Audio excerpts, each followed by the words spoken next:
E aí, tudo bem? Bateu aquele frio na barriga ao perceber que o faturamento cresceu mais do que o esperado? Meu MEI estourou o limite. E agora? Calma, respira fundo.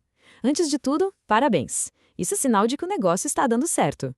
E regularizar a situação pode ser bem mais simples do que parece. Vamos desvendar juntos esse caminho, passo a passo. Para a gente não se perder, olha só o nosso mapa. Primeiro, a gente vai entender bem o que é essa regra do limite. Depois, vamos ver que existem dois cenários bem diferentes dependendo de quanto o limite foi ultrapassado.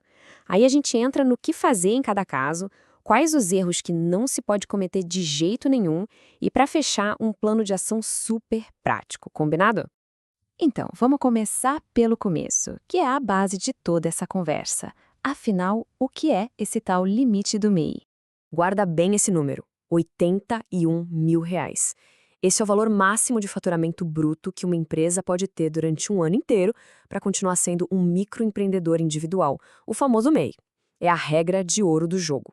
Ou seja, na prática, essa é a linha que separa o MEI de outras categorias de empresa.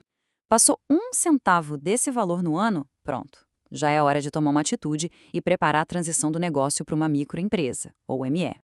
Ok, então o limite estourou. E agora? Bom, a resposta para essa pergunta depende totalmente de quanto o faturamento passou do teto. É aqui que o caminho se divide em dois, e saber em qual deles o negócio se encaixa é o que vai definir tudo o que precisa ser feito. E essa divisão é o ponto-chave de tudo. Presta atenção. Se o faturamento passou, mas ficou ali naquela margem de até 20% a mais, ou seja, até R$ 97.200, a transição é mais suave. Só acontece no ano que vem. Agora, se passou de 20%, a história é outra. A mudança é para já e olha a palavra importante aqui, retroativa.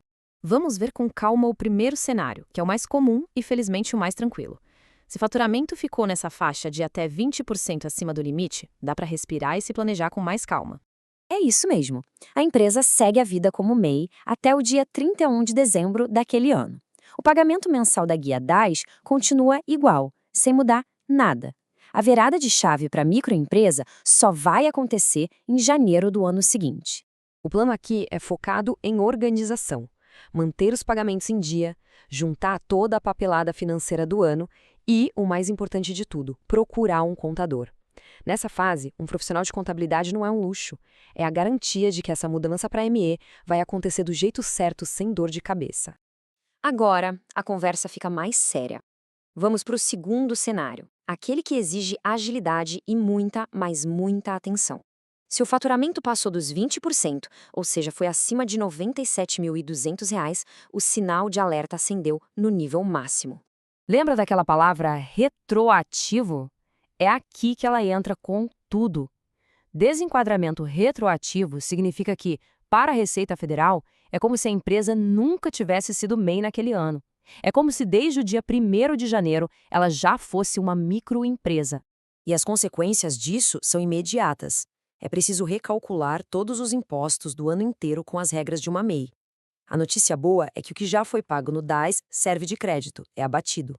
A má notícia é que a diferença a pagar pode ser alta, e demorar para resolver isso gera multas e juros. Aqui, a figura do contador não é mais uma opção, é uma necessidade absoluta e urgente. E por falar em custos, essa parte é super importante. Conhecer os erros mais comuns é o melhor jeito de não ter prejuízo e nem dor de cabeça com o leão. Vamos dar uma olhada nas principais armadilhas e penalidades, porque ignorar isso pode sair muito, mas muito caro. A pergunta é essa, bem direta. Quais são os vacilos que podem transformar o que era um sinal de sucesso, de crescimento, num problemão financeiro e burocrático? E a resposta para o maior erro de todos está aqui. É o famoso deixar para lá, achar que ninguém vai perceber. Esquece! Os sistemas da Receita Federal cruzam dados de tudo e são super eficientes. Não comunicar o desenquadramento por conta própria quando é obrigatório vai resultar em multas pesadas e pode até levar à exclusão do Simples Nacional, o que complicaria tudo ainda mais. Outros erros graves. Primeiro, tentar fazer tudo sem ajuda. A contabilidade de uma microempresa é outro bicho, bem mais complexa. Segundo, parar de pagar o DAS achando que não precisa mais. Precisa sim, até a mudança ser oficial. E terceiro, um erro perigosíssimo, não se planejar para o aumento dos custos. O susto pode ser grande. E essa tabela mostra o tamanho do pulo.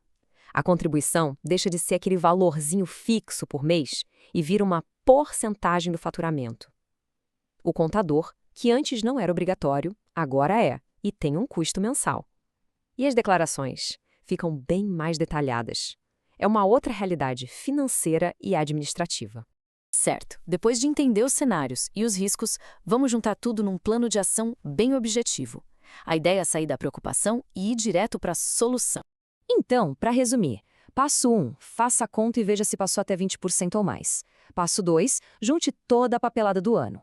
Passo 3, o mais crucial, contrate um bom contador. Passo 4, oficialize a mudança lá no site do governo. E passo 5, pague o que tiver que pagar e, claro, refaça o planejamento financeiro do negócio para a nova realidade. Simples assim. E o resultado de seguir um plano é esse: mais segurança e a certeza de estar no caminho certo. No fim das contas, essa transição de MEI para microempresa não é um problema, é um degrau, uma etapa natural e fundamental para quem está crescendo. E se tem uma coisa que precisa ficar clara, é esta. Estourar o limite do MEI não é o fim do mundo, muito pelo contrário. É a prova de que o negócio está funcionando, que está crescendo, é um bom problema para se ter e deve ser encarado como um marco de sucesso. Portanto, a pergunta final muda de foco. Não é mais como resolver um problema, mas sim como aproveitar essa oportunidade. Com a casa em ordem e a empresa num novo patamar, que novos mercados podem ser explorados, que novos voos podem ser alçados. Fica aí a reflexão.